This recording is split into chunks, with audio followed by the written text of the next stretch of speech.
Welcome back to Get With The Programming. I'm Chase Ingram. I'm Captain America. And along with me is Bill Grundler. Wolverine. Space Wolves. Space Wolves. Space Wolves. Space Wolves. Oh, Wex in the chat.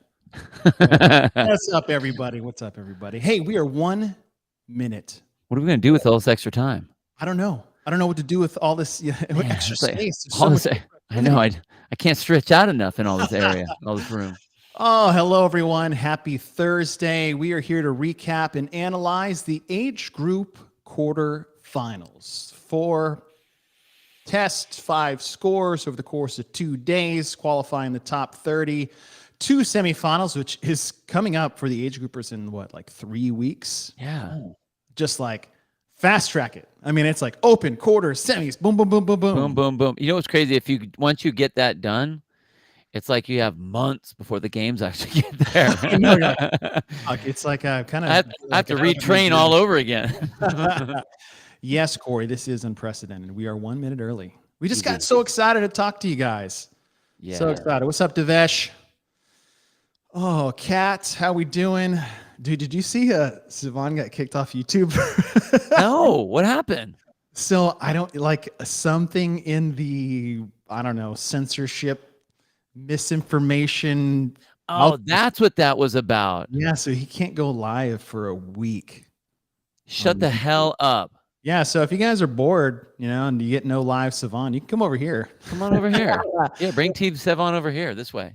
We basically party almost every Tuesday and Thursday right around 1:30 p.m. Pacific sometime. 1:30 to 2 p.m. Pacific time. It's a midday party.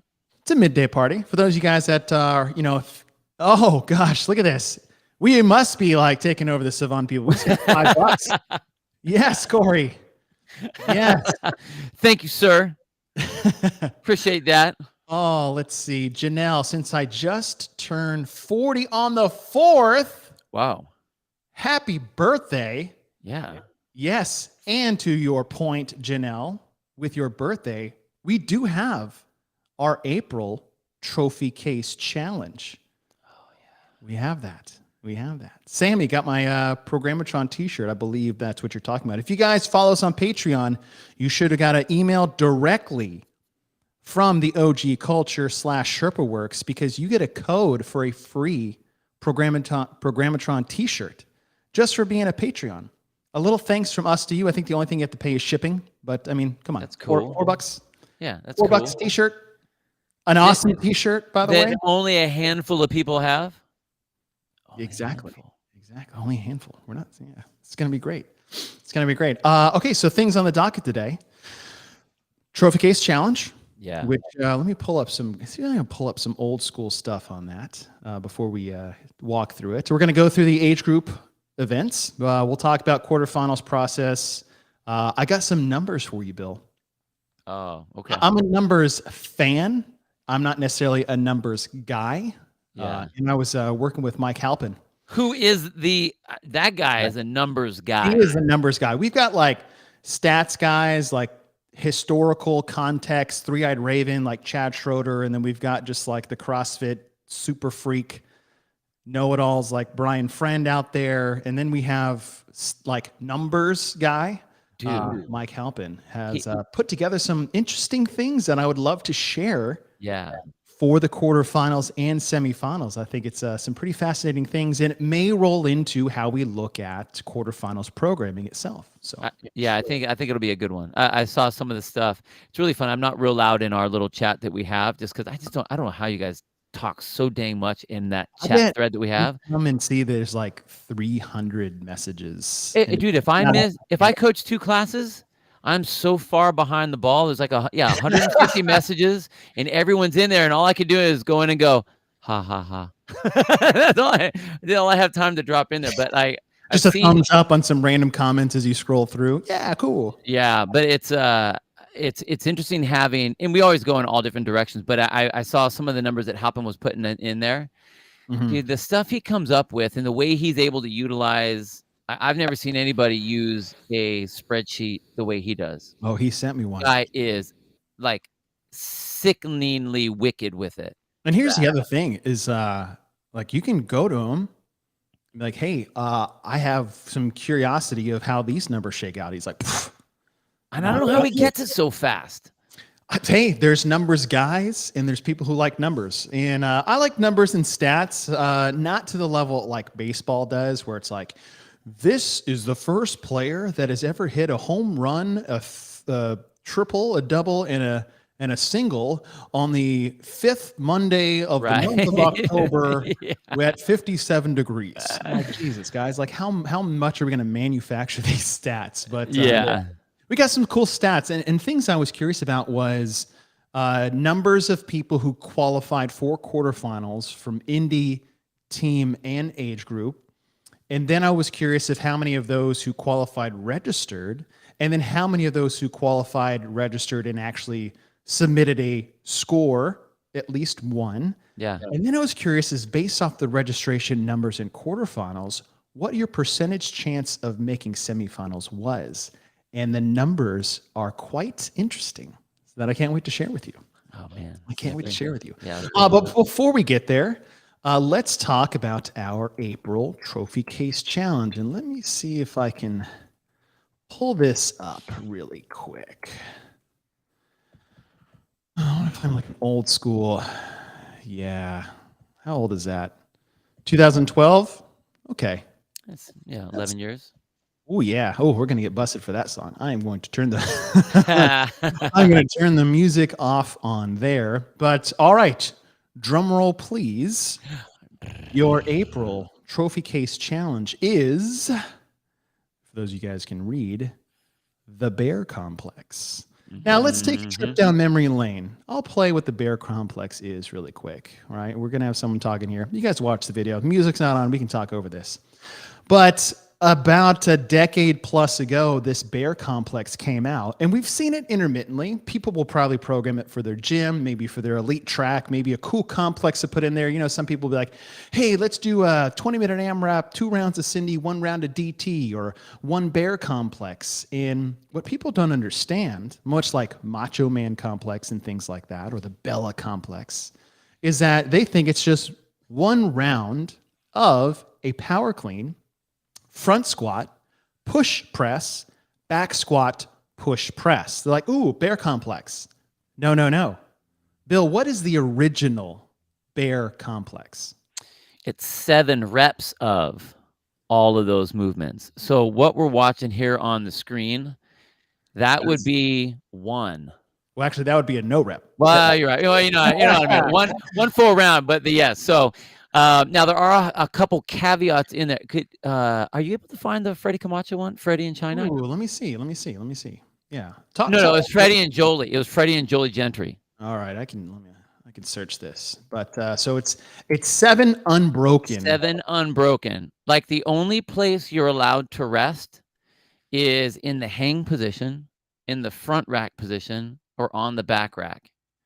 So when you touch the ground, and I've seen a lot of people do this where even like, depending on how heavy they're going, they try to readjust their hands on the grip, and there there's no readjust on the ground. It's a literal touch and go. So once you start, it's on you the whole time with just a touch off the ground in between every single one of those reps. Mm-hmm. So that's the first one. And a lot of people miss that. And that definitely changes the stimulus of what that the Bear Complex is all about. I've seen a lot of people do it heavy for a rep.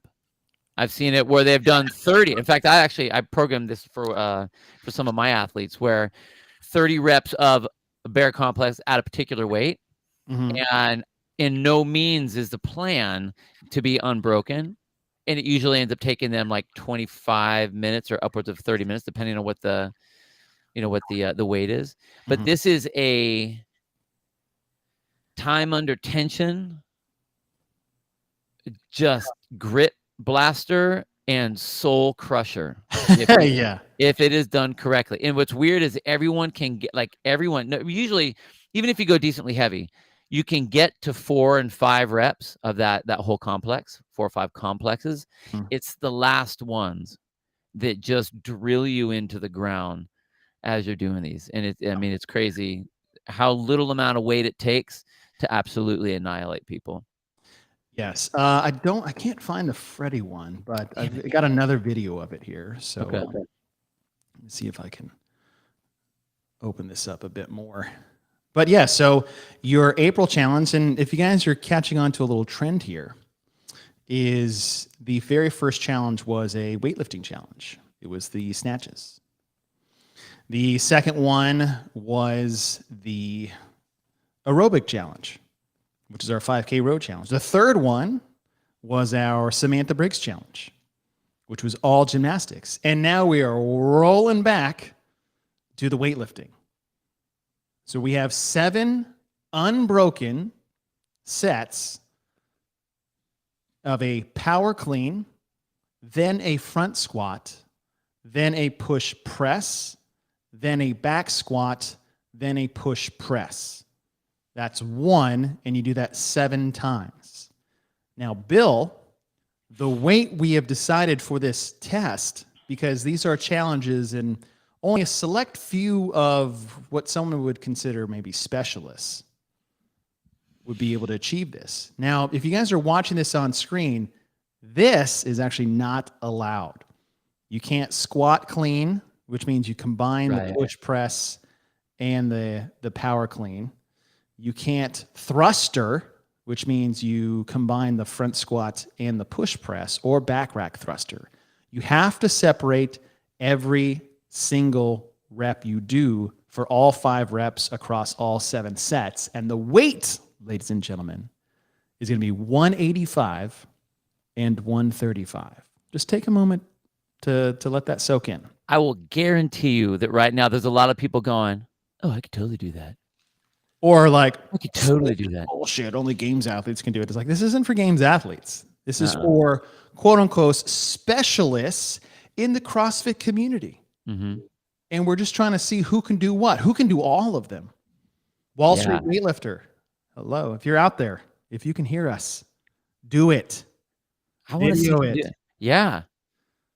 Power clean, front squat, push press, back squat, push press, 7 unbroken sets.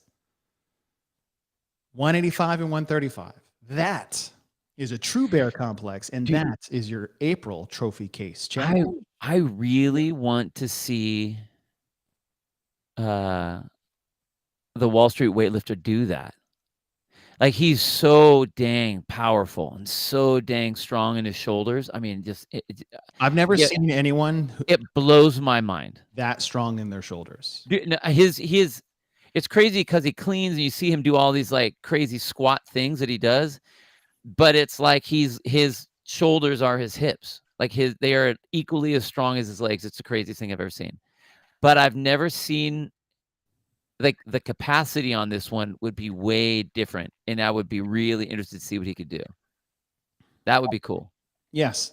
And before anybody panics, one, we're easy. We ease you guys in early, right? It's like, oh, a little snatch, a little row. Like, we're getting to the real thing. Yep. We're getting to the real thing. And here's the thing. Everybody take a breath. Those that can't do, if you can just start with a barbell and then see in a month from now, try it again. Add a little bit of weight. Try it again. Add a little bit of weight. This is a training for type of test. And yeah, you might not be able to do it now or maybe next year, but maybe if you work on some things and dabble in a little specialty here, some bar complexes, the adaptation you will achieve in the process of trying to accomplish this is the point. You're going to get so much more out of trying to get this than you would just being able to do this on the first try. And that's what we want to see. For the same thing, for the press to handstand in the handstand walk, for the 30 bar muscle ups into 30 ring muscle ups, into like these are things that if you train for them, you will improve and expand the margins of your experience in the things that maybe you need more training and dabbling in. That's the fun part.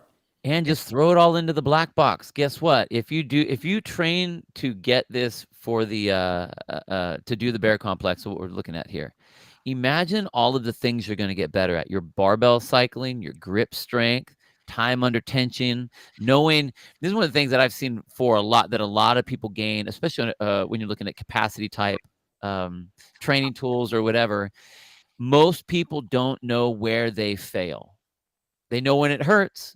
They know when they get tired, but they don't know what it feels like or looks like or where it might actually be when like you literally cannot do another rep. And so I think that just the idea of going through the training set for this type of an event, it gives you a chance.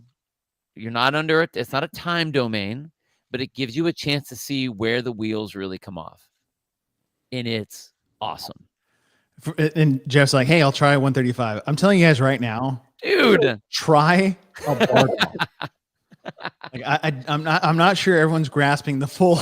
No, like he's like, you'll be fine. The reality of this thing is a monster. There was a reason why it was called the Bear Complex. And if you heard the Bear Complex 10, 15 years ago, it instilled a reaction in your body, like a fight or flight response of what that actually was. 15 years ago, the goal was 135 and 95. And that smashed people. And I think the most I ever did was 115. I don't know if I ever got 135. So for those of you who want to try it for the first time, just do a barbell only so you understand the flow, the feel. It'll be a hell of a warm-up. It's 35 total reps. Again, it's individual reps, no cleans, no thrusters. And then decide what weights you want to go to from there. And maybe have someone counting for you. Because the last thing that would happen is do like a back rack push press, bring it to the front rack back. Was that 5 rounds or 6? Right. Yeah, that was me on the kettlebell swing, remember? Yeah. Bill's like, I did it. That was done. Oh, shit. That was like 180 or 190 or whatever. 190, I think. Stupid. All that worked. All that worked. But yeah, so that is our April Trophy Case Challenge.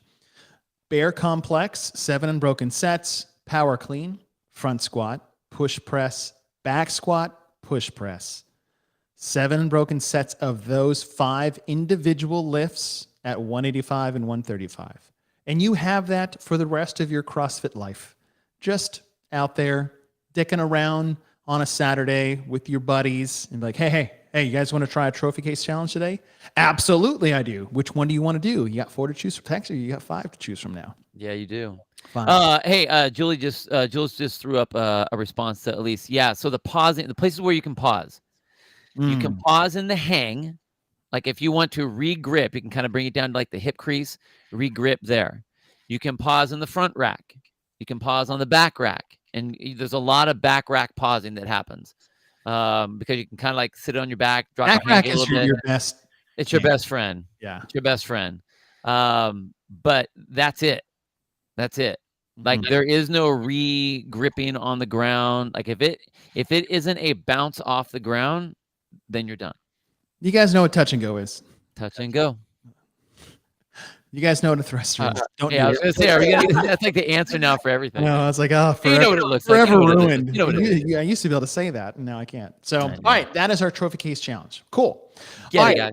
Let's get into numbers, Bill. So I got some numbers for you and everybody who's listening.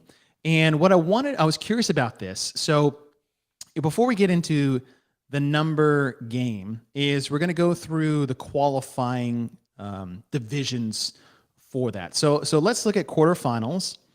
And for the individuals, they took the top 10% in each region from the open to qualify for individual quarterfinals.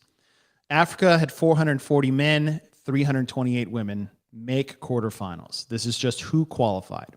Asia, 1,104 men, 577 women. Europe, 6,015 men, 3,999 women. Wow. I know.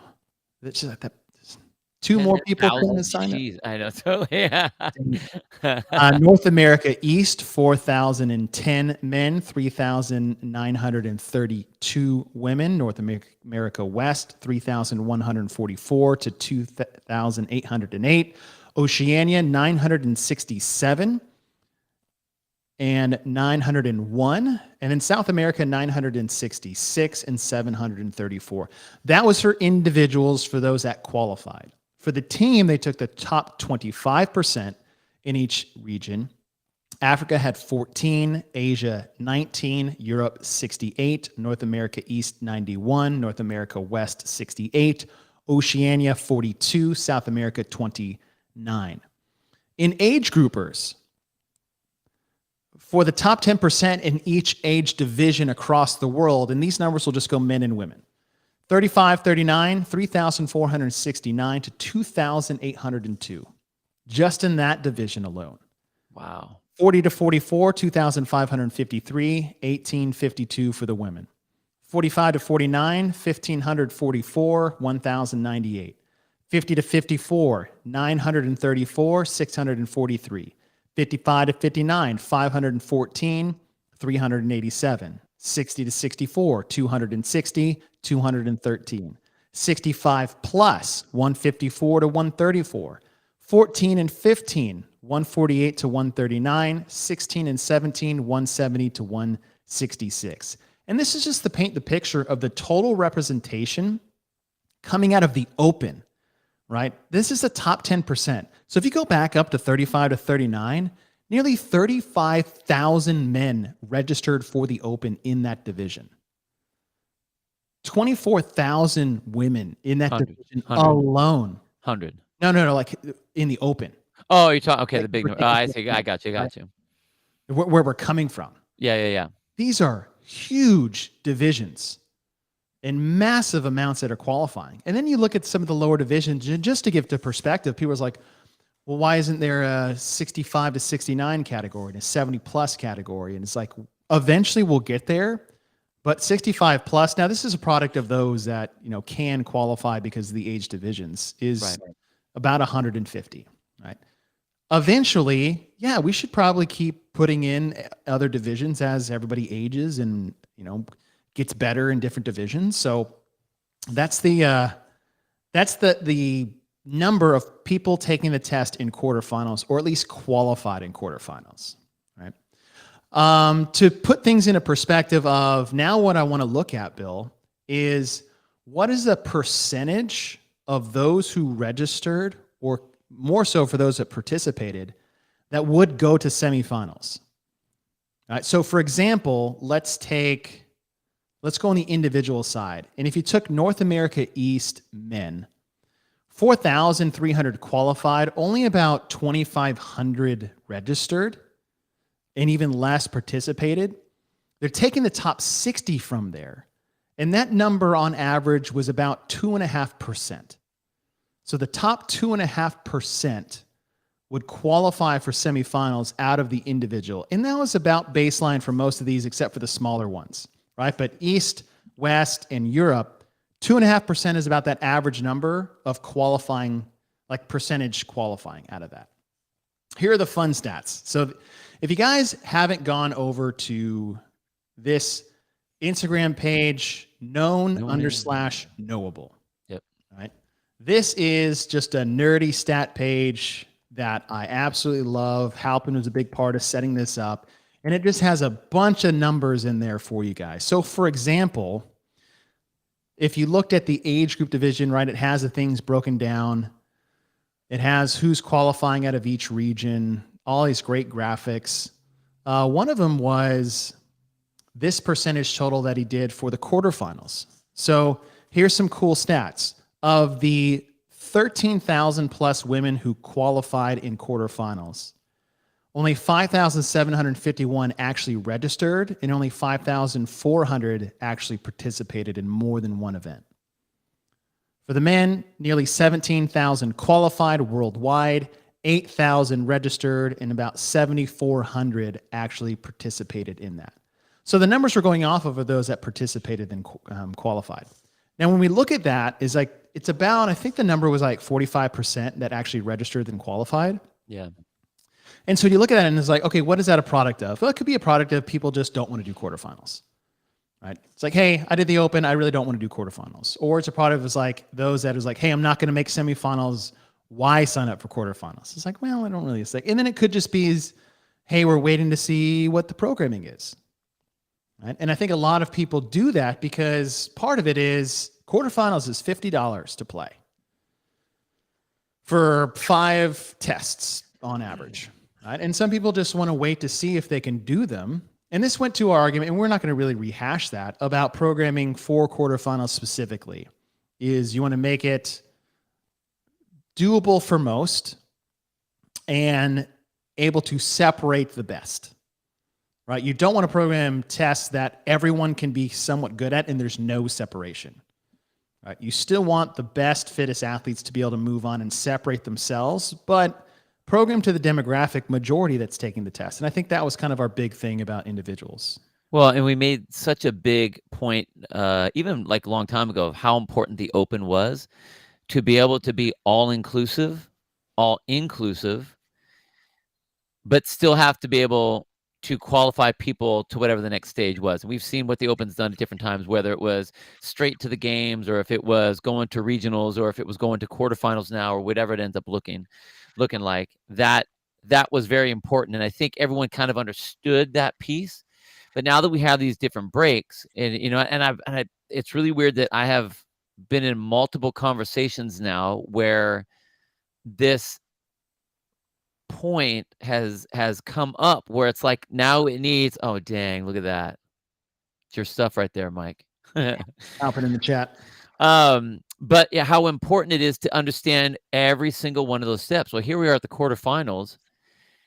You can't just say make it hard to qualify for that because you still have a group of people that, you're right, the amount to play has increased, so you want them all to play. So now you can't, you want,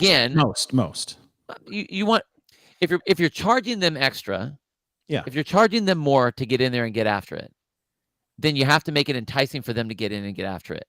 And that comes down to the programming. So now, once again, at this level now, your programming has 2 important pieces. Are you allowed to, or are you able to engage the people that qualified, the top 10%? Mm-hmm. And then also, are you able to qualify and move on the percentage, the 2.5, whatever said the 2% was, that moves into that next stage, needs to move up into that. So again, it's not just, oh, we need to have some workouts. No, again, the importance is there. You want it. You can't just blow by that, and that goes to show how important the programming is, because there will be people. I had people here in my gym that are like, I can't do it. Why am I going to pay $50 to not even get a rep? Right. No, like, we'll take the challenge. I'm like, I can't lift that. Like, yeah. there's taking a challenge of maybe like a scale, like Murph. Right. Right. That's taking a challenge, or Chad, or something that pushes your boundaries of experience. And then there's like, I can't lift that bar. Right. I can't do that movement. Right. I think there's a big difference there, because I'm in the camp of, you should lean into the scary things. You should try hard things. You should try new things, and you should do things that maybe you don't think you can do. 100%. But if there are things that is like, this is 40 pounds above anything I've ever attempted in my life, or things like that, it's like, that's when I don't fall in line with the statement of you should lean into scary things. Because as people who do CrossFit, that's really who we are. That's our bread and butter. That's how we approach training. That's how we should approach life, is do things that scare you, lean into the things that you're bad at. But there comes a point, it's like, hey, you telling me to do this clean and jerk or this wall facing handstand push-up, depending on your skill set, is like me standing on an edge of a cliff next to you and it's like, hey, go fly. No, I can't. Like, just flap your arms really hard, and You just have to believe that you yeah, can. just try really hard for 15 minutes because that's what we do. We try hard things. Just So give me $50 and then pretend like you could do any of that stuff. and okay, so why are we talking about these numbers? One, we're defining what we're trying to help define what quarterfinals really is, because I think some of the hard part for maybe us, for example, and those in the spaces, I don't think we've kind of, I mean, we've only been doing it 3 years, but I feel like we've lost or don't know what quarterfinals really is. I'm telling you, dude, Is mission it statement. only for those Yeah. that can qualify for semifinals, or is it to qualify people to semifinals? There's a big, big difference in that sentence. Huge. Well, I mean, and again, we still have we have a good number of people. Like you can start to really laser focus. Like, yeah, we just need to qualify the next people on as you have a handful of people that are competing. You can do that at semis. You have a lot less people, trying to get to the final 40 that move on to the game. But we have a good number of people that are still involved. We have thousands that are still involved and want to play. So you want to make it to where they can. And that doesn't mean it's got to be a rehash of the Open. I mean, up the ante, but not so far out of the camp that people are like, well, that's dumb. I'm not even going to do that. It makes no sense. Yes. And so as we try to help define what that is, or at least paint the picture of who is taking this test and the numbers and what that means is, well, we have a couple more numbers. So now we're going to focus our attention exclusively on the age groupers, since we're going to analyze the programming here in just a bit. And again, go to Known and Unknowable Instagram. It's in there. And they put together the number who qualified in each division for both men and the women, the number registered.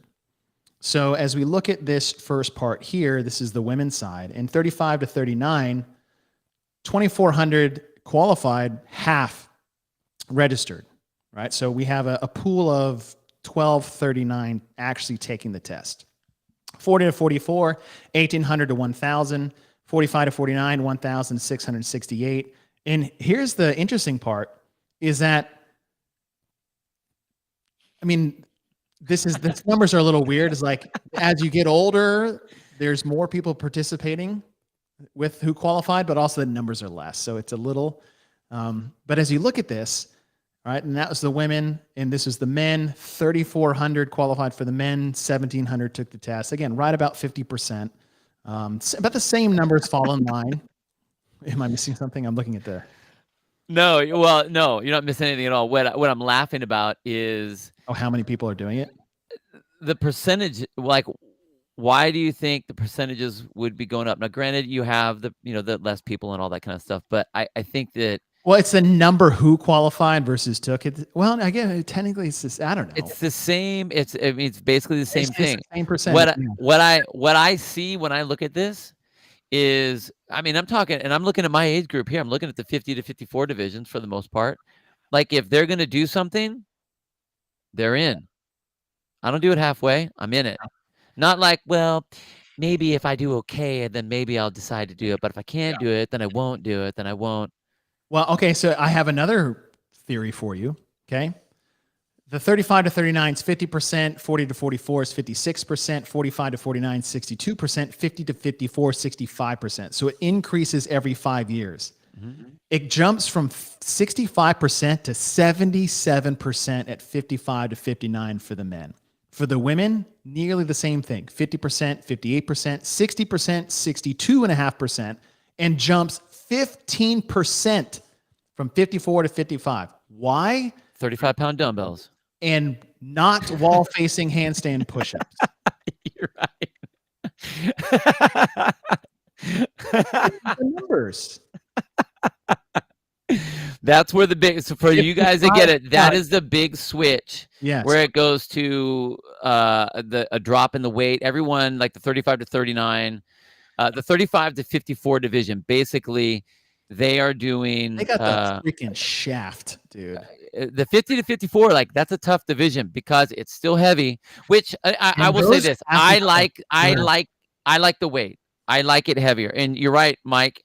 It is easier because I think that it's a drastic drop from Dude, it went off that a line. cliff. It A went from drastic drop. 6 in an AMRAP, wall-facing handstand push-ups, to strict handstand push-ups back the mat. facing the wall with a 2-inch riser. Yeah. We went from wall facing, right? And that's and this is where I like numbers. I'm like, okay, how did this jump 15%? How did this jump 12% when we were only increasing about 4 to 5 per division? Yeah. And it's that steep drop off. And I look at a movement that really was a product of that. Okay, so the last numbers I wanted to get for you is to qualify. So let me see if I can get this pulled up. Hang on a sec. Halpin sent me this, which is great. Window, where are you? Oh no, I can do this. Sorry, Chrome tab. Go back to you. I wanted to know the percentage qualifying because I had a theory. I was like, I'm pretty sure it's a lot harder to qualify. All right, so let's look at the men division. Let's see, increase this for those. We got masters watching this show. We got masters watching. Come on. All right, old eyes.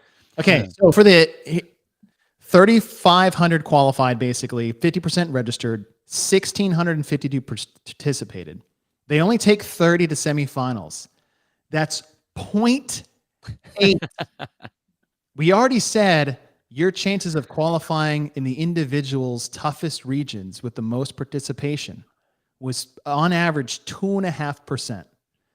2.5%. The top 2.5% qualify for semifinals. If you're a master 35 to 39, it's 0.86% chance to qualify for semifinals. If you're 40 to 44, it's 1.1. 45 to 49, 1.9. Until you get to 50 to 54, your percentage is less than qualifying for as an individual. It's harder to qualify for semifinals for 3 different age divisions than it does for individuals. That's for the men. For the women, 35 to 39, 1.2%, 1.6%, 2.7% at 45 to 49. So that's where it almost levels off with the individual competition. So you have a less of a chance to make semifinals in age group qualification than you do in individual qualification. And teams are even like more. You have like a 75% chance. Oh, that's right. On some of those, yeah, depending where you come from, yeah. Like 68 teams in North America West qualify. 40 are going to semifinals. It's actually harder to make quarterfinals than it is to make semifinals statistically than it has. So for those of you masters out there that are like, oh, fuck, they're making it so hard. It's like, it's so much more harder statistically to qualify for semifinals as a masters athlete in the first 3 age divisions than it is for elite individual competition right now. So now tell me how important the programming is. Yeah. That's the plane I wanted to land with the numbers. Well, and all of those, dude, those numbers are spectacular. I mean, we've talked about it in verbiage. Was that all Mike? Yeah. Shout out to Mike. This is dude. This is all his numbers. Which it's nice to be able to see mathematically what that looks like, even though we've talked about this stuff so much. And this is where the purpose and understanding the purpose of the quarterfinals is all about. I mean, I think everyone has finally started to at least get the understanding of what it means in the open. But here we are now at this quarterfinal, being that we've added a step to our qualifications, and it's like an anomaly. It's like nobody seems to understand how important not just are you picking workouts that are okay, they're harder, are you increased enough and blah blah blah, but like looking at the demographic that you're trying to do. Mm-hmm. I virtually have to look at this just like we're looking at the open, the old version of the open, because we still have thousands of people that are wanting to participate. But if you have a less than 1% chance to get in, or a 1% chance if we're looking at the men and the women, no wonder nobody wants. Yeah, no wonder nobody wants to play. Why would I waste my money on that? Like, I'm just going to go in and get crushed on things that I can't even do. I'm going to see the workouts. I'm going to be like, no, can't lift that. Never done that before. I mean, I'm actually pretty good in my gym. I qualify in top 10% of the world, and I can't even do those things. Yeah. I don't even know what those things are. I'm not going to pay $50 for that. So they are missing. And I will never in a million years say that I am a good businessman by any means. I'm a decent one. I've learned a lot over the course of my time. Not to say that I am anywhere where I would like to be, but this seems like a very easy one to understand. Yeah. If you want $50 being thrown at you, then make it so that everyone at least is like, okay, well, those look fun. Okay, I can get in on that. Okay, cool. I can still do. All right. You can still make it to where the right people qualify. Yeah. Like, you don't have to be an asshole right at the beginning and axe people out. Yeah. Jeez. I just want to put some numbers out there. So if you guys like got your teeth kicked in or you didn't do as well as you wanted to and get frustrated, it's harder to qualify out of these divisions. Like twice to 3 times as harder. Yes. Wow. So I just want to put that together. Again, thank you to Mike Halpin for putting those numbers Thank you, together Mike. so we could speak intelligently the best we can with the numbers that we got. And that just goes to when you look at quarterfinals, like, okay, you're taking 30. I get it when you take 30 to in-person or 60 to in-person. Maybe we should expand. Make it 50. It's online. Who gives a shit? Yeah, totally. Chlorophyll, borophyll, who gives a shit? I mean, honestly, that's actually a really good point. Why pick 30 if it's all online? Take more. Take more. Increase the chances of people to qualify to the next stage, which would encourage more people to take your test, which will pay you more money for the test at which you give them. Shit, make it 100 across the board. 100 men, 100 women in every division. Well, that's what we used to do, Bill. And I know. Went 200. What if? I mean, okay, take the top 10% of the Open to the quarterfinals, and then let's go back to the top, I guess, 100 or 50. Yeah. I mean, top 200 in the world was tough. That was tough to get out of the Open. And if you guys if you're new to the CrossFit Games season with age groupers, they took the top 200 in the world. It wasn't a percentage. It was just a number. Right. Out of the Open to what was called the Age Group Online Qualifier. And then the top 20 at the time or 10 at the time would go directly to the games. Now they've introduced a new step, which is the quarterfinals. And then they only take 30 to semifinals. And now they only take 10 to the CrossFit Games in each division. At least that's what it's been like last year. And it'll be the same for this year. Right. Yeah, you're right, dude. It's an online qualifier. They're yeah. Yeah. Yeah. Increase it. Increase it. Just trying to help. I mean, just even like it would be interesting to see what does that raise the percentages to? Is that just kind of mess with it a little bit? Mike, I don't want to mess with your spreadsheet. Oh yeah. Well, you can do the math. Like if you double the number, it'll double the percentage. It'd be like 1.5% if you do 50. Right. Okay. And if you double the number, then it's upward to if you double the number, 60 from 30 and it's 0.8, it's still 1.6. So it's still a % less than individual. Yeah. You have to quadruple it to get over that 2 mark. So maybe it is 100. Yeah. 100 online athletes to semifinals, and they're paying for semifinals, and you take the top 10%. 10%. There it is. I know it's easier to say than do, but I'm just trying to think of ways to create more engagement. Well, that would be like not do this. I'm like, why don't we create easier ways for people to want to play? And what's crazy is that's not even looking at the programming. that right there would engage more people in. We haven't even touched the programming numbers yet. Yeah. I mean, just pure business wise. And you have a lot of masters that are here to do this stuff. They will do it. They want to do it. Yeah. Man. So we wanted to go through the numbers and talk about that, and before we get to the tests themselves. Yeah.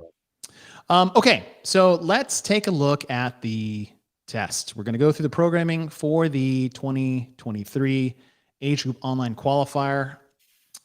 Now, well, I got one more stop. Uh-oh.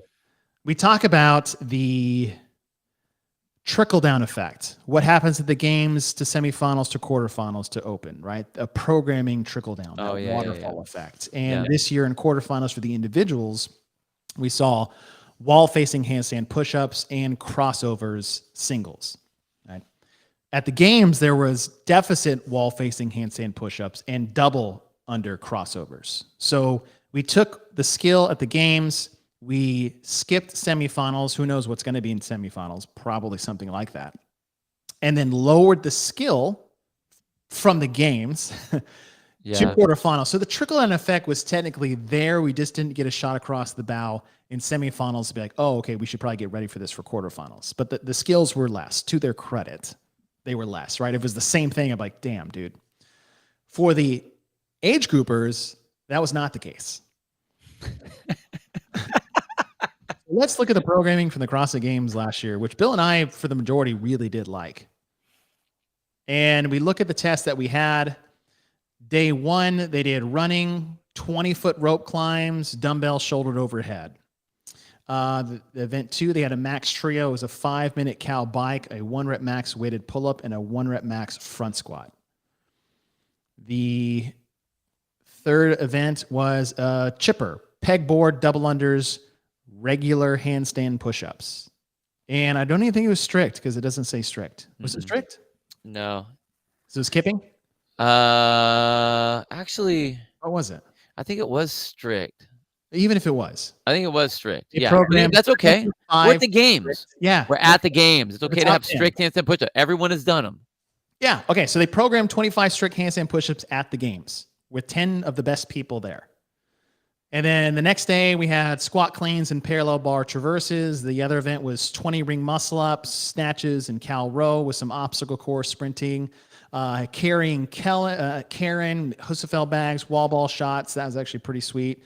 Rinse and repeat. And then the final sprint, which was echo bike cows, burpee box jump overs at 42 and 30, and then sandbag over the shoulder. That's what he gave the best athletes in the world last year. So let's Trickle-down effect. Trickle-down effect. So let's look at what he gave the athletes this year. Pull this up. It's such a horrible setup. All right, test one. Now, when we were guessing, this is pretty close. 3 rounds.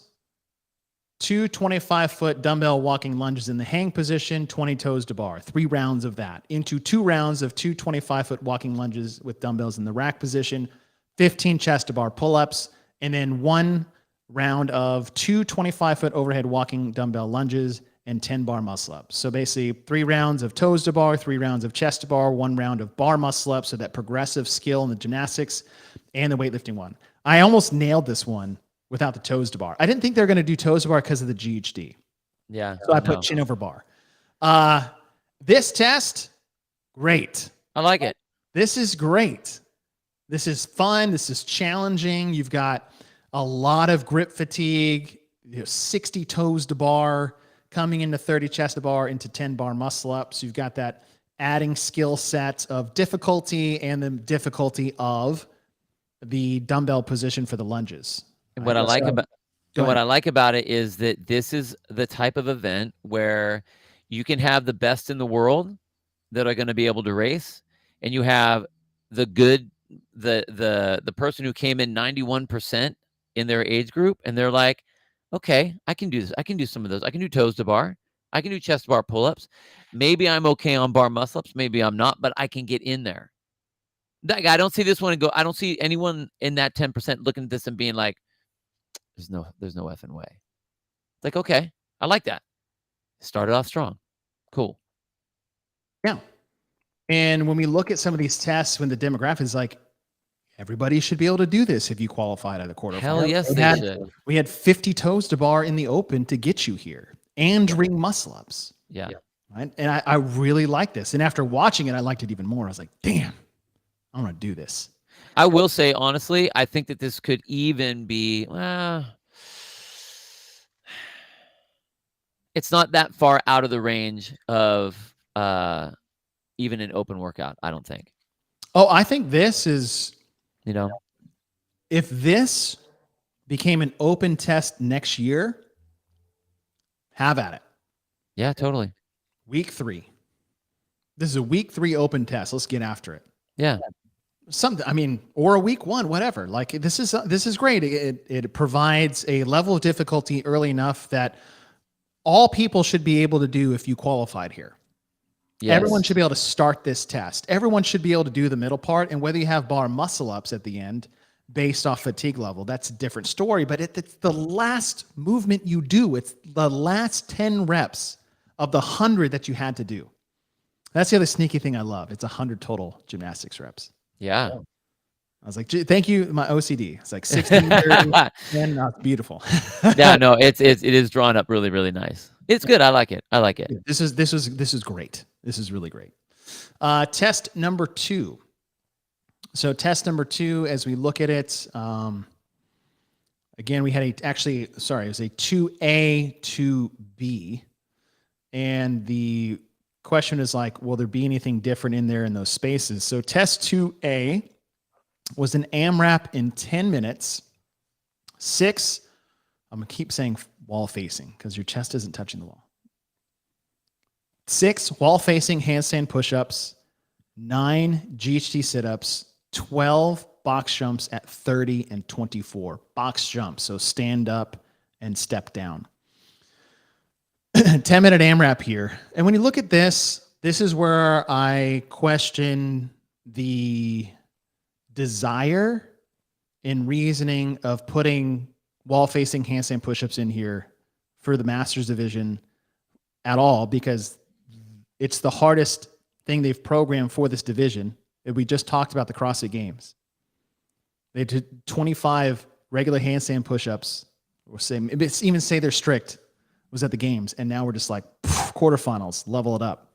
Yeah, take some of this. Well, you know what I thought was weird about this was the wall-facing handstand push-ups that the individuals had to do was 20. Okay. Yes. Right? 21. It was 21. The individuals had to do 21 wall-facing handstand push-ups. And now, go ahead. If you are an athlete that can do wall-facing handstand push-ups as a master, more than likely, you're going to be doing the same number, if not more, than they're doing, which should not be the case. You should not have this weird new movement where the old folks are having the chance to be able to do more of this particular movement than the young bucks. It should not be the case. So it should not happen. Here's what we're talking about. Let's just go to the last place in for the men. 7 rounds. Right? If you got 30th, 7 rounds. So they did 42, make that 45 wall facing hands. So they did double plus what the individual athletes had to do in the age group division. And I get it. Some people can do this, but some people can also lift a house. That quarterfinals. There's no need. There's no need. You can accomplish the same thing, get the same people, but allow more people to actually do this test and burn through it and just like go nuts with a regular strict handstand push-up. And the other part was, and we saw Dave do this one time too in the open. And so like, I'll put on Dave first, is he programmed an open test that had started with ring muscle ups. Yep. And pissed off the world. Yeah, he did. Yeah. And his was like, oh, we encourage people to get their first muscle up. People have been dodging this forever. I was like, yeah, time and a place. This really isn't either one of those. Right? You can say the same thing when you put it in the third movement, not the first movement. Yeah. Right. And so for this one, the gatekeeper is first. And at a time, you couldn't even enter a lift if you didn't do a handstand push-up. Yeah. That was like a thing. I was like, okay. And now they retroactively changed that. Which was weird. But, good morning, Heidi. Good morning. What time is it? Where are you? And that's the thing is like, okay, so we could have accomplished the same exact thing, let everybody else get theirs in and go for it, because the same people that suck at wall facing are also not going to be better with regular. Like, and those that are successful with wall facing will be even better with strict. And then you're just going to churn and burn. But you got like your top athletes doubling the number that the individuals had to do. Yeah, that was ridiculous. Over and That over. was it's irresponsible. It's just a wall facing handstand push-up test. That's it. That's all. Exactly. It's an irresponsible one. Actually, the other thing is this. Did it say? It didn't say you had to step down on the box jumps, did it? No, you had a choice. Okay. So here we are. We've done this in the past with box jumps where they have made a point, and I know they made a point in the Masters division before where they said you must step down, because here we are dealing with old Achilles, old issues with everyone going on here, and you have 7 rounds of 12 of those box. You're doing 130-inch box jumps. The people that are really going are having to rebound. Mm-hmm. They're going to rebound. They're racing, and I like the idea of like give the athlete the choice. And me and you have had this discussion before where you're like, yeah, but safety. And I get that. But here we are. So again, you don't make the young kids do that, but you put the old folks out there where if they want to race, they're gonna race it. Like in the open? Yes. Yeah. And I just this whole setup, the entire event is irresponsible, I think, because it's not getting what you're trying to get to move through. You have movements that should not be in there. They shouldn't even be in there at all. You don't need them. You could have done it with a regular handstand push-up and got what you wanted out of it. But you have a movement that is brand new. You have them forcing the better athletes to do more than the younger athletes. And then the same thing with the box jump. It's like, okay, we've talked about safety before. Now all of a sudden we don't care about safety. We talked about it before. Achilles didn't get better. Oh, that's a good point. So the entire, they went from event 1, hell yeah, thumbs up, to this. And it's like, go fuck yourself, you guys. Like, you just ruined it right there. You negated everything that you just did. And that's what was really hard for me to see. Yeah. It was really hard for me to see. And I had an athlete, one of my athletes, she actually did really well in this event.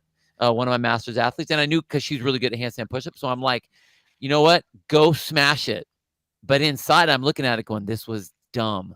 It was not a good programmed workout. And just because it's hard doesn't mean it's the right test.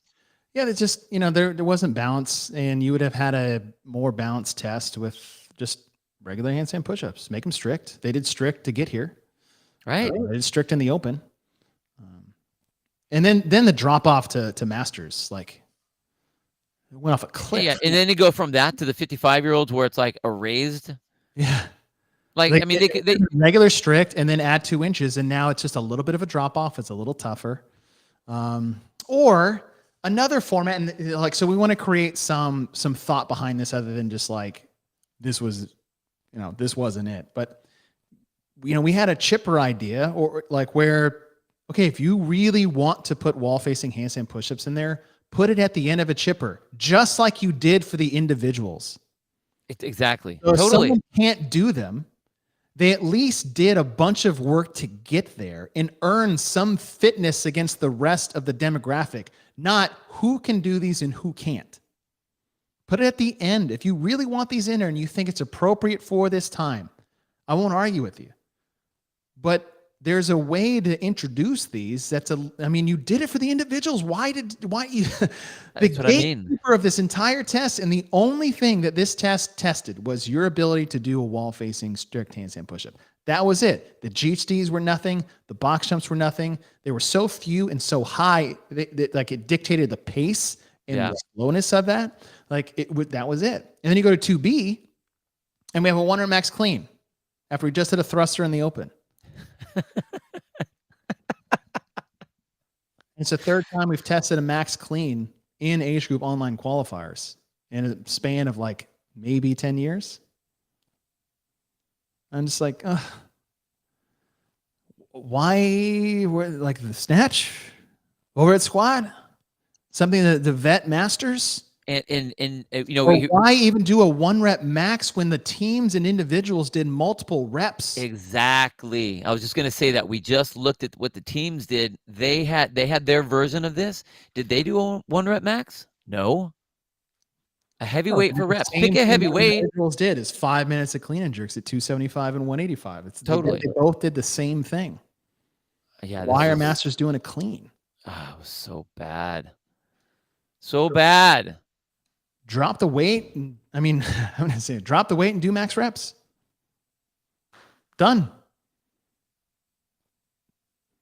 All right. So just let's if you were, let's look at it just making a couple switches. Let's say you switch the whole thing where it's 6 strict handstand push-ups. Yeah. You have your 9 GHD. Mm-hmm. You have your 12 box jumps, whatever, doing the same thing on that. I actually would flip the box jumps in the GHDs, 9, 12. Okay, even better. Even better. Actually, even better. Yeah. No, I like that. I like that. Which is you're getting the same fitness level, but you're being more it's a responsible setup to get people to race instead of just having people bouncing all over the place into a 5-minute max reps of whatever weight you want to pick. Pick your weight you want to use. That right there, I would have been like first 3 scored events. I'd have been like, okay, guys are doing great. Nice job, Corey. Said I PR'd my clean on 2B. Great. Strong work. Great job. That's awesome. Everybody PR their thruster in the open because nobody tests that. But clean, yeah, PRing our clean after all that's great. But yeah, it was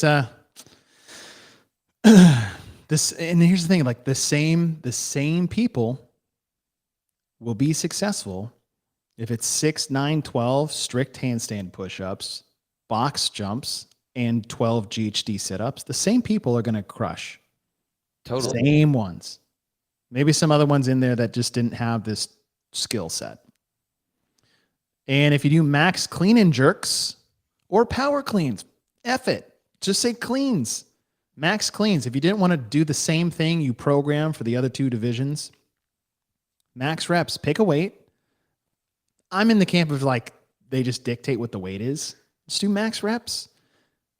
And your tiebreaker for both of these is the opposite for the other. Your tiebreaker for the clean is the number of reps you did in 2A. Your tiebreaker for 2A is the number of reps you did in 2B. Yep. So now, for those of you guys that did really well here, like Corey said, you PR'd and other people saying it was your favorite workout, most of the time, even for my athlete, most of the time, it's because they were good at whatever, the wall facing handstand push-ups. All that's awesome. Because you did well at the event doesn't mean that the event was appropriately picked, programmed, and put in the right place. That doesn't mean that it was a good test. Congratulations for doing well. But still, I mean, we have to look and see how this fits and what we're trying to move people through to do. And again, that wall facing handstand push-up, there's zero reason why the open division should be doing more reps than the masters division. Less. That the individual should be doing less than the masters division. That's what I'm saying. Yeah. And it was just so close. 1-1. Yeah. We got a win. We got a loss. Well, actually, that's more than that's like 2 losses. It's 1-2. I'm gonna say 1 and 2. Okay. And here comes test number 3. We had the right format. It was going to be shuttle runs and bench and at the weights and rope climbs. 50 shuttle runs, 7 rope climbs, 25 bench press at 185 and 125, 7 rope climbs, 50 shuttle runs. I judged this. You fall asleep? People do it, and I hated every second of it. So bad. It was so hard, and this is just like me judging. I hated judging this event. It was so, like, I had a whiteboard that had 50 tick marks on it. I had 2 of them. And I would just down, back, 1, down, back, 2. And I just sat there and swiped a whiteboard and looked at feet and looked at hands. And then when the rope climbs and the bench press, and the bench press was slow because people are like, that's fine. And the rope climbs, and then back to the runs. And it was, even then, I would almost lose focus. Yeah. Let alone, and I only had to do it 1 time. I cannot imagine judging this over and over and over and over. We already did shuttle runs. There was absolutely no reason to put them in again. None. I mean, you had the same sentiments on the team side too. 100%. We already did it. At least on the team side, it mattered, and you weren't going to be doing 9,752 shuttle runs. I mean, would this come up to be like a mile? Just under a mile of shuttle. A mile of shuttle runs. No, that is just, it's done. I'm not against, again, and every time I complain about the shuttle run, I'm just bored of seeing it because I think it was overused. But I don't disagree with being able to put running in our competitions. Yeah. But now it is overused. It's overused. I mean, there were other things you could have done with that 25-foot distance, handstand walks. I mean, lunges, forward somersaults. I don't care. But like doing all those shuttle runs was, I just think that was just, I don't know where that's supposed to fit. There's no, I don't see anyone looking at that and being like, I was actually really stoked that the bench was put in there. I was like, all right, cool. All right, the Masters finally, they get the bench. They're the group that have been doing bench. And it's like, it just got covered. It's like you can't even get stoked on the bench because of the most boring competition, or the most boring event that they've ever programmed. And I heard Brian talking on the Sevon show. They were looking at the different things, and Brian said that one of the things he liked, and this isn't an attack on Brian by any means, everyone's got their opinion. He liked the fact that it tested mental fortitude to like, can you kind of hang in there, or do you kind of zone out, or whatever it is. And that's fine, but I see that as a testing point, not a competition point. Like, we're trying to test fitness. And at no point in our definition of fitness does mental fortitude sit in there where it's like we need to test to see, do you zone out or not? I don't think. And so I just don't think that I don't think that the test offered what it was supposed to get out of that, other than that just made it a long event. I mean, I would have really liked it if they'd have just done rope climbs, bench, and rope climbs. You know what I mean? Or made it burpees. Go burpees, rope climbs, bench, rope climb, burpees. Whatever. Even handstand walks. It really bummed me out that this one again just seemed like I don't know what the point is of this, other than you're trying to check your long box, is all it seemed like to me. Yes, that's what it was. And what an ugly way to do it. Boring. Boring. And we already did it. We already did shuttle runs. So, So here's where I sit. Is it unbelievably mind-numbingly boring? Yes. Even the freaking goat Rich Froning was like, this is the most boring workout I've ever done in my life. I would like to still do this. Right. So if you think about, like, okay, do we test the, endurance, aerobic test with the monostructural? Yes. Did we do rope climbs in the gymnastics? Yes. And did we interfere with the bench? Like, if you look at this chipper style and just format, right? I like the format and the object of putting in a test or a longer test. But with the 50 there, you're right. I think we could have gone a better way. There's only an infinite different ways you could have gone with that, and you picked the most boring. Yeah. I mean, the only other way it would have been more boring is if you had to run it backwards the whole time. Yeah.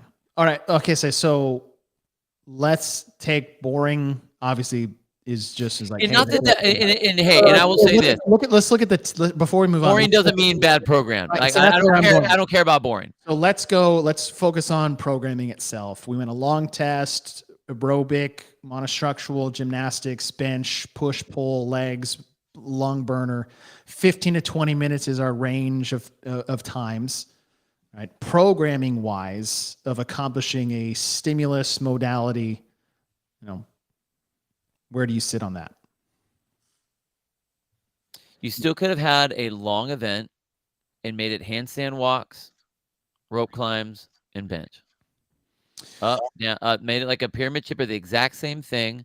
And again, when I'm looking at the programming, the pieces, I understand the pieces, but when I'm looking at the programming, if I'm looking at the season, Okay. we already did shuttle runs. Yeah. I mean, how often has it been that we did rope climbs in the, or like double unders in the open, and then we didn't see them in in the quarterfinal, or rowing in one and rowing, like they'll take that out. Why are we doing it again? Mm. And actually, they're both long. Like the shuttle runs that we did in the open was the long event. 15-minute AMRAP, and the top times are 15 minutes here. So I mean, like we already did it. We are literally repeating a movement that I just don't think it has the validity to double it.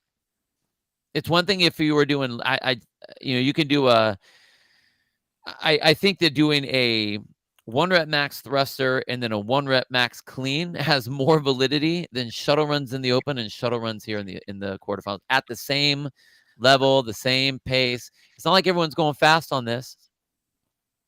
Yeah. They're just cruising. It's a mile of back and forth. You don't have time to get up to speed. So with that, I would have said you still could have made a long event by going handstand walks here. And done the same thing. And I think the handstand walk would have been a really cool kind of wrench in the mix for your bench. Yeah. Which would have That been makes awesome. a good point. Individuals had 9 rope climbs and we had 14. Yeah, because masters are awesome. But like here we are again. Why is that happening? That should not be the case that direction. Mm-hmm. Handstand walks, that would have been good. Maybe adding double unders in there to get a little bit of a monostructural element, or put some type of burpee in there. Totally. I want to get in a burpee broad jump for 25 feet. And make it 5 lengths. Yep, are a bitch. Try a burpee broad jump. Like, where do you put your hands? Are they falling forward? See, these are the things that probably wouldn't get discussed in the right. Yeah, I'm not saying to throw a brand new movement on an online qualifier for the first time in this stage by any means, but I'm just trying to throw another idea out there. Or look, if you want to put shuttle runs in, add something to blend it up a little bit. It's, I don't know. Or freaking bring the kettlebells in and do farmer carries. Wait, was that on the list? I don't remember. Kettlebells were on the list. Dude, yes. Yeah, kettlebells were on the list. They did that last year with rope climbs and box jumps. Yep. Something. Yeah, something. And we're talking we're just talking about from a boredom standpoint. Back to the programming thing. Do we have something a little bit longer? Is it testing something more aerobic and then introducing the interference with bench, the rope climbs? Yeah. Okay. Yes. Does it fit with what you programmed already? Yes. It has its place. But are you looking at the quarterfinals alone, or are you looking at the stages as these people are qualifying? Yeah, I'm just looking at the quarterfinals alone. Okay, see, so when I look at it, I look at the stages that we've gone. Like, are we, because we're advancing people through. Yeah. So we want to make sure, like, these tests have to connect somehow to the open. I mean, that's the whole thing, is they're qualifying from one step to the next step to the next step. So for me, I'm not looking at just the quarterfinals being like, okay, well, they need to have long. So it's like they're working in this vacuum, this little box that nothing else matters. I mean, because then I just feel that if that's the case, because we can't do that. We said that the clean was bad because we already tested the thruster. Yeah. In the open. So this would be the same thing here. And again, I don't care about the boring part. Like I don't, as an athlete, I don't give a shit about if it's boring or not. It's like, get on the line and go. But when you look at the programming here, it's like, this is different. Okay. 2 things. One, I'll start with Haley's question. If this were programmed at semis as an 800-meter run instead, would you like it more? My answer is unequivocally yes. Yeah. And it'll probably be on a true form or to the new Rogue Woodways that they like. Those are coming to semifinals. Got to be. Yes. But yes, absolutely. It's the monotony. It's the 25 to 25. Like, hey, we're going to do a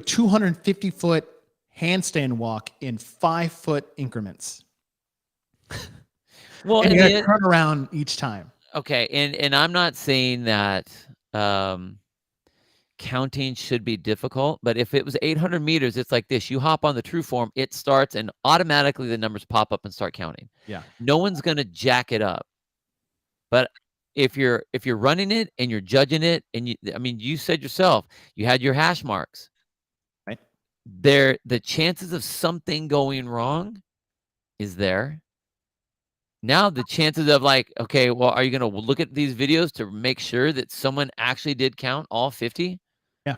Like, it's like it doesn't do anybody any favors by putting it in there. Like, I guess was what I'm saying. Okay. I'm not saying that. I mean, shuttle runs are shuttle runs. That's fine. I get it, but it's not. It's unneeded for what you're trying to do.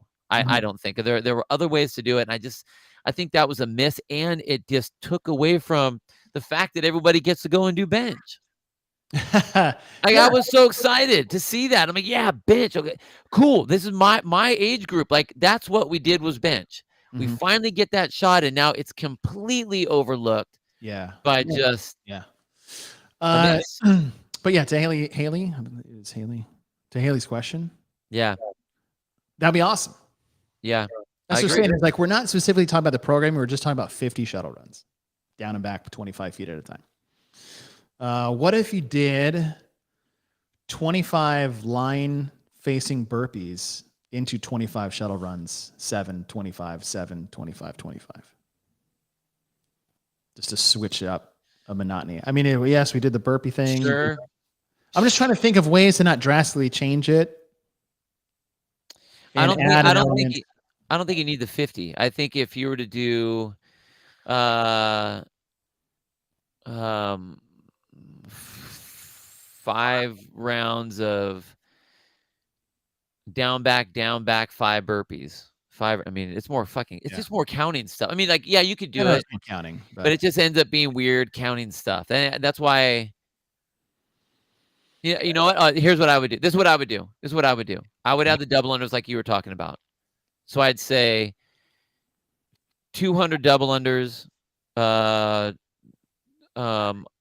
handstand walk, your 7, your 25, whatever, 7, and then do it on the way back. Same thing. Where you have your 100-foot handstand walk, and then you have your 200 double unders at the end. yeah, that's a lot of shoulders. Well, yeah, totally. I'm just trying to think of ways to balance it out. David Attaway, how about no touch? It's not the difficulty of it; it's the monotony of it. I don't even. Yeah, I would feel better. My back would feel better. I don't think that touching or no touching. I just don't think it changes it. Or like, yeah, okay. All right, last one. I still give that a programmed yes. Like testing people. I give it a yes. I am not putting this in the camp of wall facing handstand push-ups in a clean. I have to pick one. I'm giving it's 2-2 now. I don't. I'm not in that camp. Oh, so you're 1-3. Yep. Ooh. Well, Yep. sorry, quarterfinals. All right, one more. What I love about this is it was like, I guessed it. I'm like, no shit. Yeah. This is one of those ones that if you go to the horse race and you put like $10 on it, you win like $10.05. It's like if the horse race starts and every other horse gets shot in the face, except the one you picked. No shit, you guessed it. To come out here and celebrate guessing this. I know Bill guessed this. I didn't want it to be this. Right. That's how I was. I'm like, I'm just gonna go because I want something good in there. So I just was like, yeah. Some money, you should have guessed this. No shit. Yeah. Like, yeah, I just hear people like, ho, I'm the best predictor. I'm like, okay, shut the fuck up. Like, no shit. The world. Okay, this is what it looked like when this came out. That was me. Yep. I figured that's what it's going to be. 27, 21, 15, 9, row cows and thrusters at 95 and 65. Now, that being said, this is the just a brutal test to get to the end. And this is a classic CrossFit. We saw in the open at 15.5, and we saw it to a lesser degree. I think it was 16.1 of the age group online qualifier, where it was 21.15.9. So this is technically a 3-peat or a 2 3/4 peat test. And that's why I didn't want to see it. We've already seen it twice.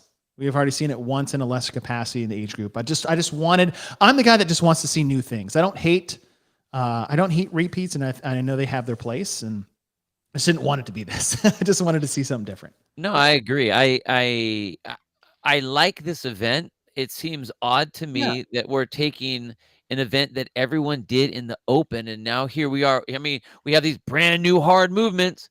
We're going to put you in, against the wall, and you're going to do a wall facing handstand push-up that you've never done before, and you're going to do a lot more than these young guys over here. But now we're going to give you a race that sucks. I mean, it's a painful race. I love the pain part. Cool. But you did it, like we did it in the open. Why is that now? Like, our masters are better now than we were back in 2015. Why is this a qualifier event for something up? You could have done something else. I mean, I picked this one too. Yeah, aside from wanting it to be something else, as far as the tests and what we've done so far, I was like, yeah, this is something that needed to be in there. Just a gross, nasty, you're going to be as good as you want to be. Enjoy the next 6 to 8 minutes of hell, and technically 20 minutes after, which is actual hell. Yeah. The 20 minutes post this is worse than the 8 minutes. Without a doubt, for sure. But yeah, so, I mean, that's a personal, like, when I'm like, oh, okay, yeah, this is what I thought it was going to be. And not to take away from this, like, this is a great test.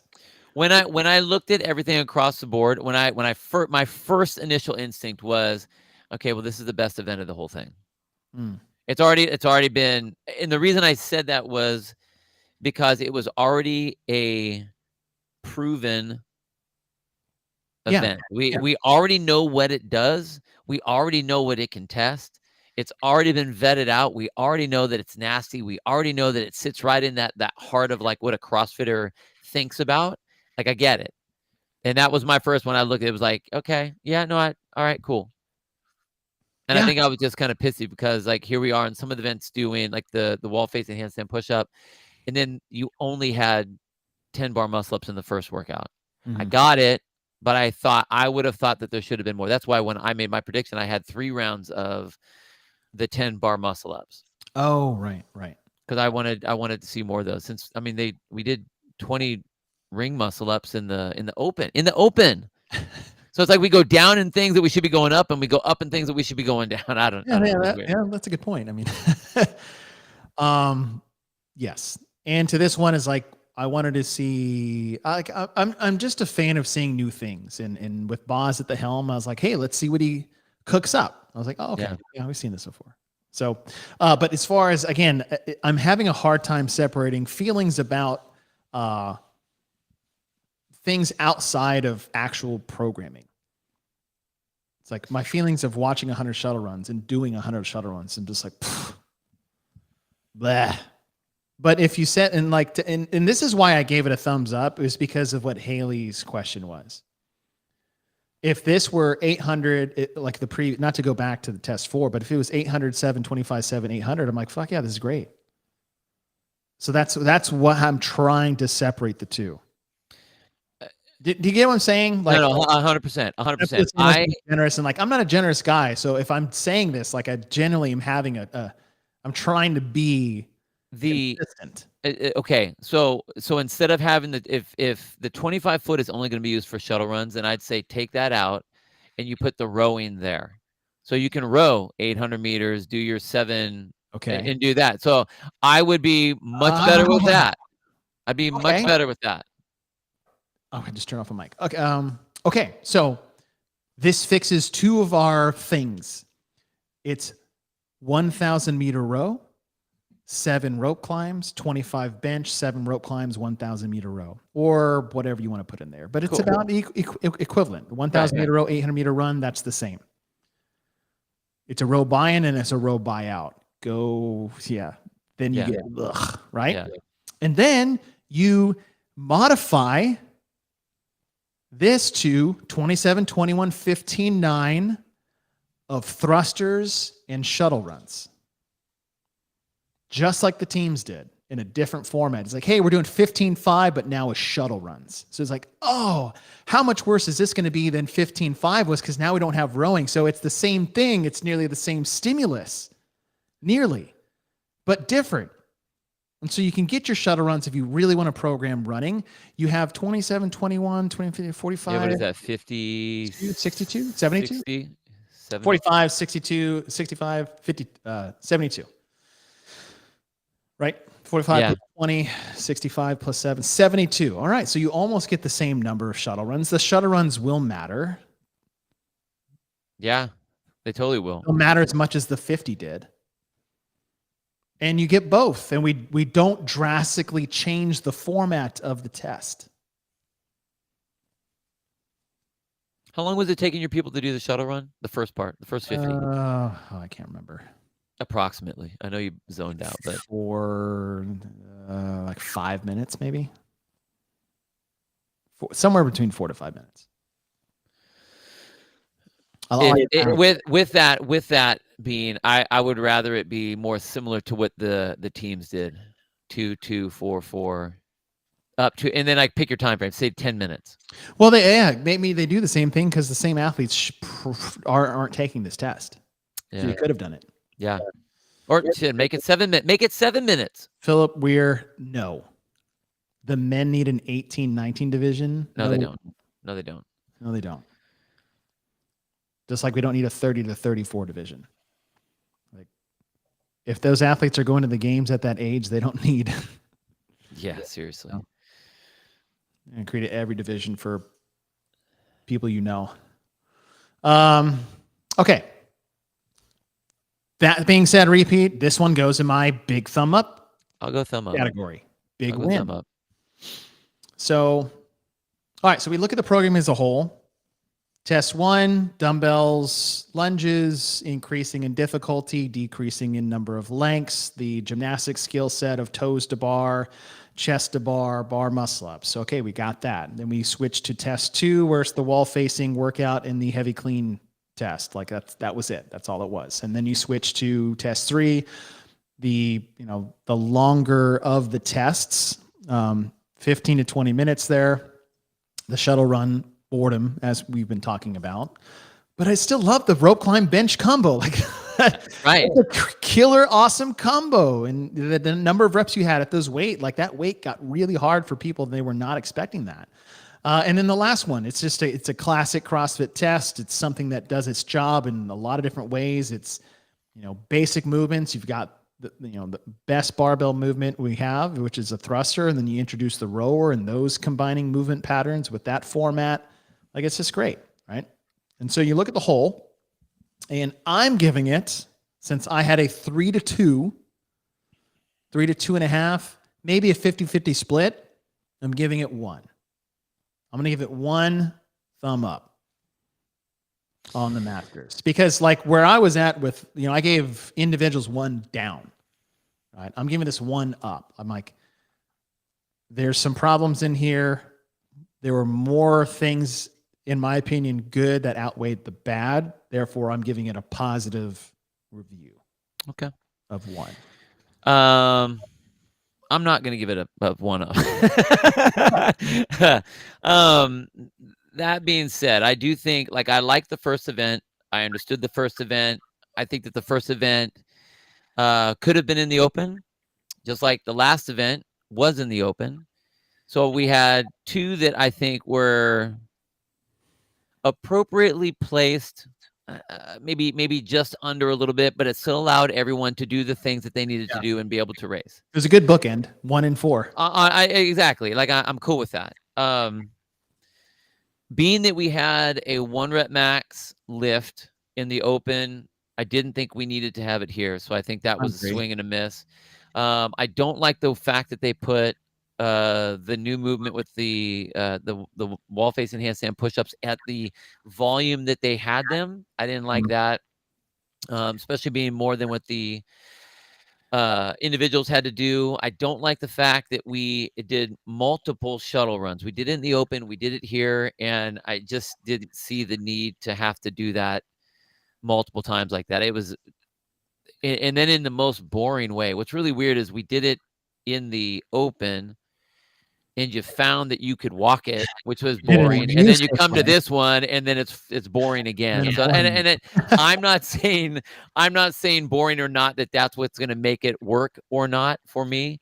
But in my mind, I'm looking at the qualifying season, and on the online qualifying season especially, and we've done events that have repeated themselves, and I don't think they needed to be there. So I'm glad there were 2 that were decent. I'm upset at the other ones. I just think that they were just mistakes. Yeah. Like sloppy mistakes. And as a Masters athlete, like I do care what they end up having to do. Because Yep. I see myself in there, and I don't like when people undergun Masters, and I don't like when they overgun Masters, like irresponsibly. It's like, you guys are missing. This is a large group of people that really love being involved in CrossFit. The numbers prove that. That's how we started the Exactly. show. And I just think that they missed the boat. So,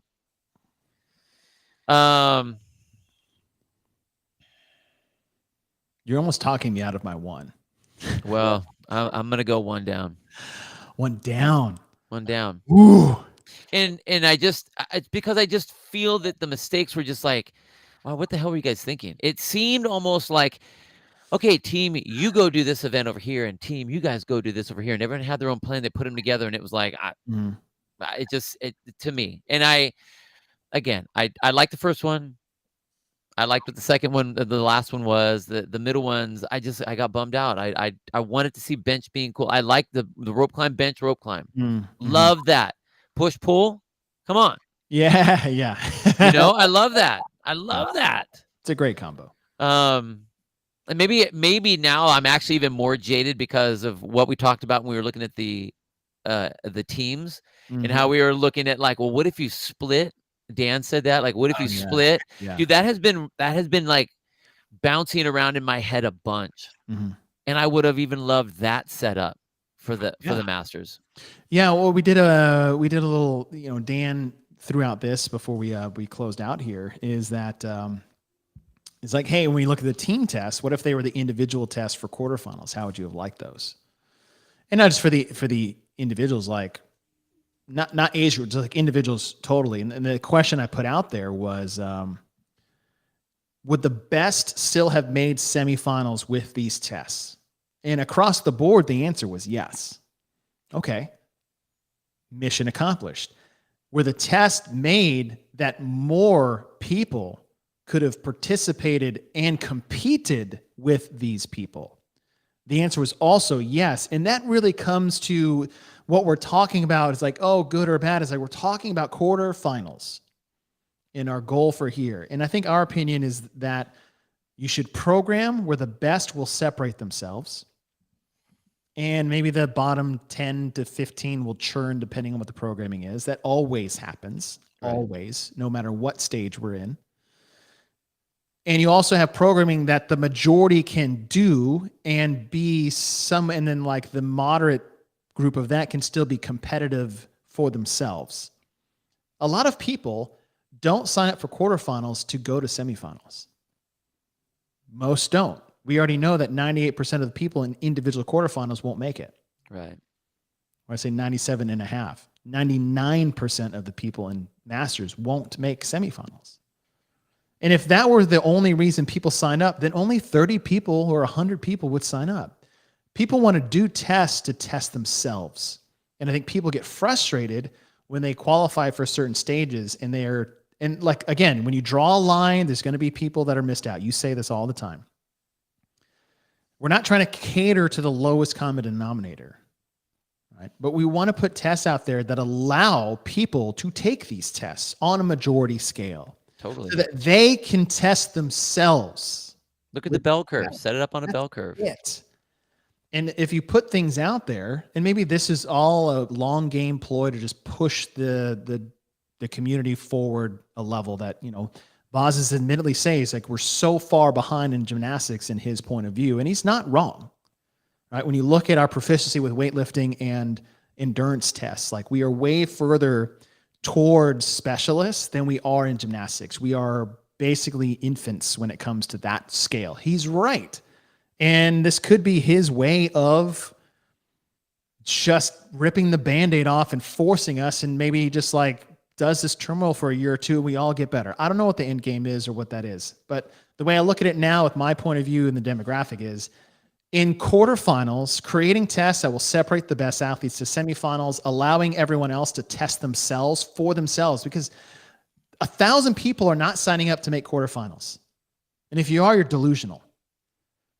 For the same reason, 200 people come to your gym not to do the RX workout. It's like if everybody showed up because they wanted to go RX, nobody would show up. 10 people would show up.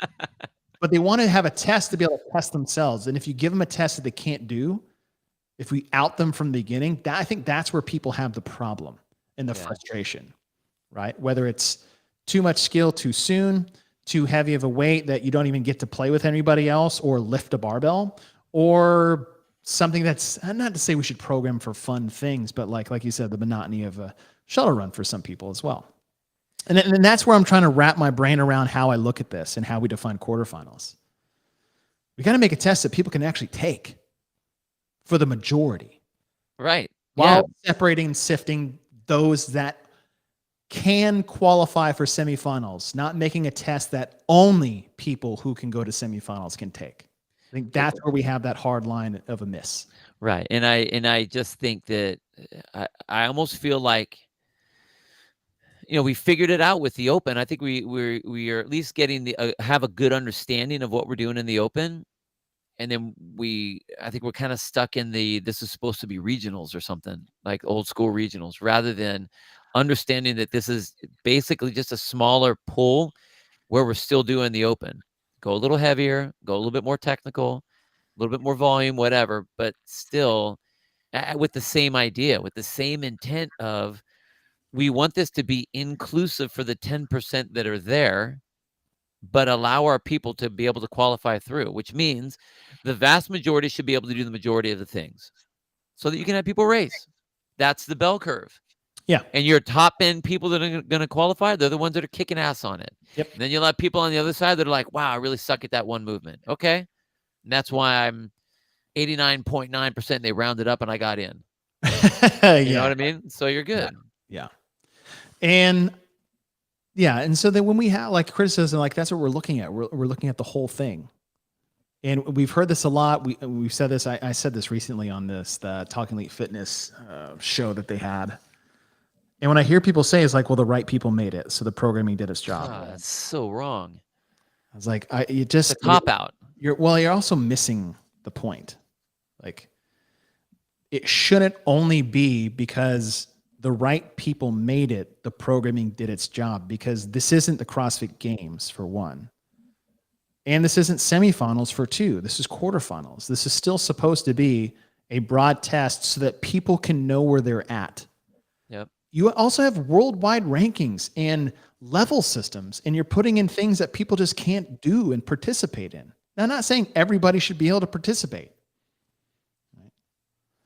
So that's what I'm looking at. And the programming should find and separate the field in quarterfinals and allow everybody to test themselves for their own reasons.